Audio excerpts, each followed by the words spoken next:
खुलुमबाय लोगोफोर, नोंथांमोनखौ बयखौबो गिबियावनो आंनि चेनेलाव बरायग्रोनानै लाबाय। आसा खालामो नोंथांमोना भिडिअखौ जोबजासिम नायलांगोन। लोगोफोर, दिनै आं नोंथांमोननो इउटुबनिसो मोनसे आपडेट लानानै फैदों लोगोफोर। आरो जाय बिथांमोना इउटुबाव गोदानै माने खामानि मावजेनदों बा इउटुब चेनेल खुलिजेनदों लोगोफोर, बिथांमोननि सायावसो आं दिनै मोनसे आपडेट लाबोदों। आरो बिथांमोननि भिउसआ फार्स्ट टाइमाव नोंथांमोननिया गोदानाव 100 200, नोंथांमोननिया मेक्सिमाम 100 भिउ आरो सोरनियाबा 200 भिउ बेबायदिल' मोनबाय थायो लोगोफोर। नाथाय नोंथांमोना मनिटाइजेसन जाखांनायनि उनावबो बेबायदि 100 आरो 200ल' भिउस थांबाय थायो। बेबायदि भिउस थाङोब्ला नोंथांमोना बोरैहाय आर्निं खालामनो, मान्थलि नोंथांमोना मेक्सिमाम $100खौ नोंथांमोना बोरैहाय बानायनो। जुदि $100 जायाबाथ' नोंथांमोननि एडसेन्सआव बे आपडेट जानानै आरो एडसेन्सनिफ्राय नोंथांमोननि एकाउन्टआव बेयो माने बेलेन्सआ बा नोंथांनि फैसाया बेवहाय ट्रेन्सफार जाया। नोंथांमोना मान्थलि 1 मान्थआव नोंथांमोना मेक्सिमाम मा खालामथारनांगौनो, $100 कमप्लिट खालामथारनांगौ। जुदि $100 कमप्लिट खालामाबा नोंथांमोनहा बेवहाय मास मोनसेनि जि पेमेन्ट, बे पेमेन्टखौ नोंथांमोना मोननो हानाय नङा दै लोगोफोरा। बेखौथ' बयबो मिथिखागौ। नाथाय नोंथांमोना गोबाङानो भिडिअ आपल'ड खालामो आरो गोबां गावसिनि साननाय बायदि गोसो मथे नोंथांमोना भिडिअखौ आपल'ड खालामो। नाथाय आपल'ड खालामखांनायनि उनाव नोंथांमोननिया भिउआ बेसेबांनो 100 आरो सोरनियाबा 100, सोरनियाबा 200 बेबायदिल' भिउ फैबाय थायो। सोरनियाबा 300 बेबायदि मेक्सिमाम फैयो आरो।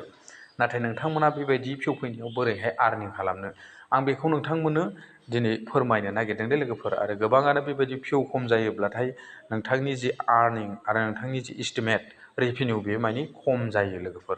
खम जायोब्लाथाय नोंथांमोना मेक्सिमाम ब्लग भिडिअफ्रावथ' नोंथांमोना मेक्सिमाम मा मोनो, ब्लग भिडिअफ्रावथ' गोबाङानो माने 1K फ्राव नोंथांनिया जुदि 1K थांबाय भिउआ, 1K आव नोंथांमोना मेक्सिमाम मा मोनगोन, 0.3 0.5 बेबायदिल' माने डलार मोनो आरो लोगोफोर ना।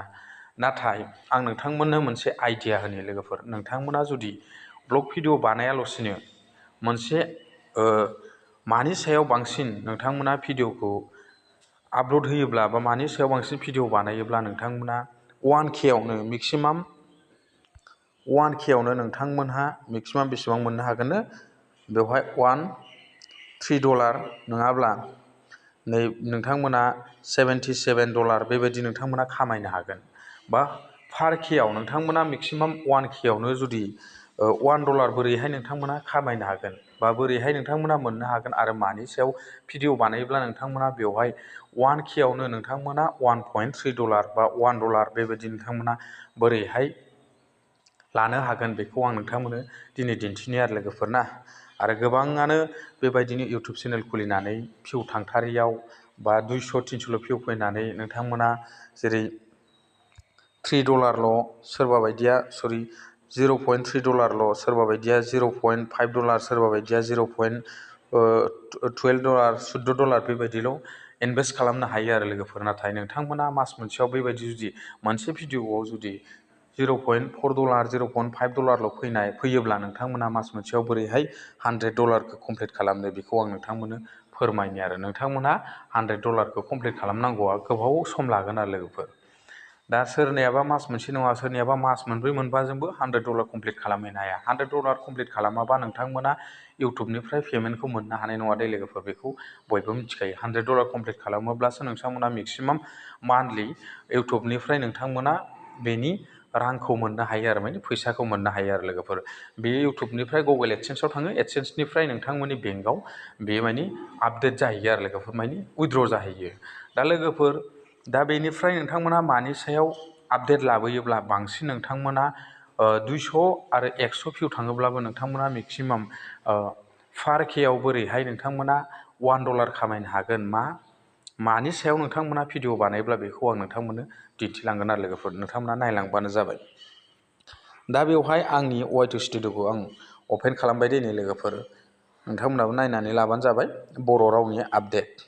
आंनिया टटेल साबस्क्राइबारा नैबेखिनियाल' दं दे लोगोफोर।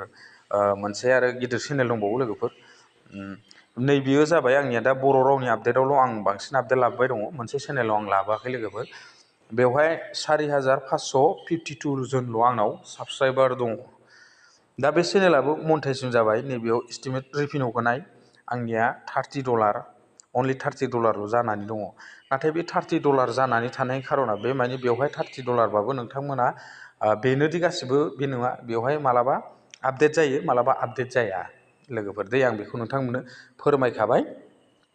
दा बेनिफ्राय नोंथांमोनहा आं दा दिन्थिनो नागिरदों मानि सायाव बांसिन आपडेट होयोब्ला, मानि सायाव बांसिन भिडिअ बानायोब्ला नोंथांमोना मेक्सिमाम पार केआवनो 1K आव नोंथांमोना $1 मोननो हागोन। आं नोंथांमोननो दिन्थिनो आरो लोगोफोर ना।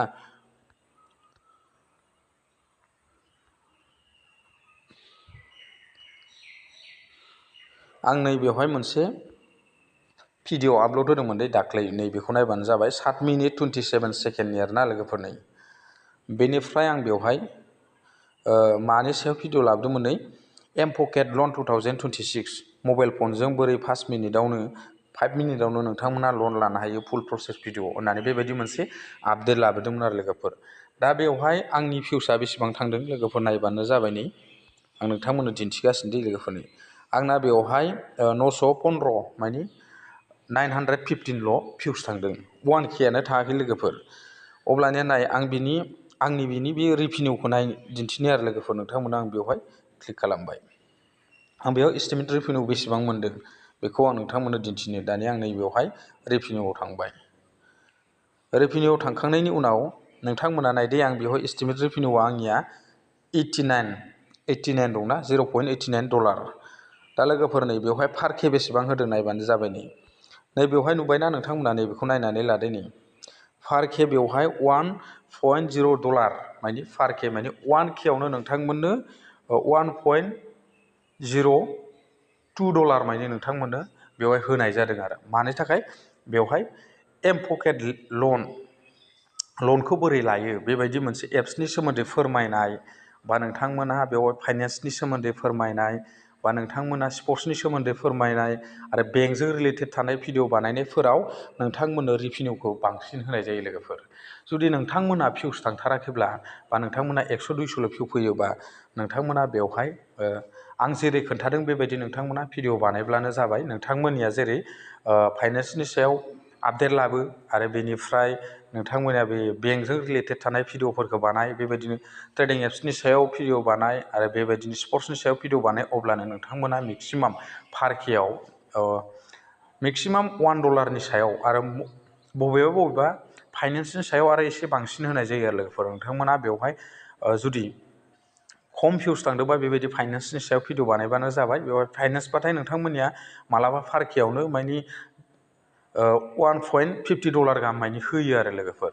दा नोंथांमोना बेफोरबायदिनि सायाव भिडिअ खालामबानो जाबाय, जायफोरनिया भिउसआ खम थांदों आरो जाय बिथांमोना इउटुब चेनेल खुलिनानै मनेटाइजेसन जाबाय नाथाय $100 जाय बिथांमोना कमप्लिट खालामनो हायाखै, गोबाव सम नाजाब्लाबो बिथांमोननि थाखाय आं बे आपडेटखौ लाबोदों दे लोगोफोर। नोंथांमोना बेबायदि भिडिअ आपल'ड खालामबानो जाबाय, अब्लानो नोंथांमोना मेक्सिमाम मानि 1 मान्थआव मेक्सिमाम नोंथांमोना गैथाराब्लाबो $100खौ कमप्लिट खालामनो हागोन आरो लोगोफोर। नङाब्ला नोंथांमोना जायखिजाया भिडिअ आपल'ड होलाबाय थाबा नोंथांमोना भिउसआ नोंनाव 20K गाहाम फैब्लाबो 15K गाहाम फैब्लाबो नोंथांमोना बेवहाय आर्निंखौ खम मोनगोन। नोंथांमोननो मेक्सिमाम 1K आव बेसेबां होगोन, ब्लग भिडिअफोरनिबाथ' नोङो ओरैनो 0.6 0.12 बेबायदिल'सो नोंथांमोननो माने पार केआव होगोन लोगोफोर। अब्लानिया नोंथांमोना साननानै नाय, बेवहाय जुदि पार केआवनो जुदि $1 बारा जुदि होयोब्ला नोंथांमोना ट्रेडिं एप्सनि सायाव जुदि भिडिअ बानायोब्ला, फाइनेन्सनि सायाव जुदि भिडिअ बानायोब्ला,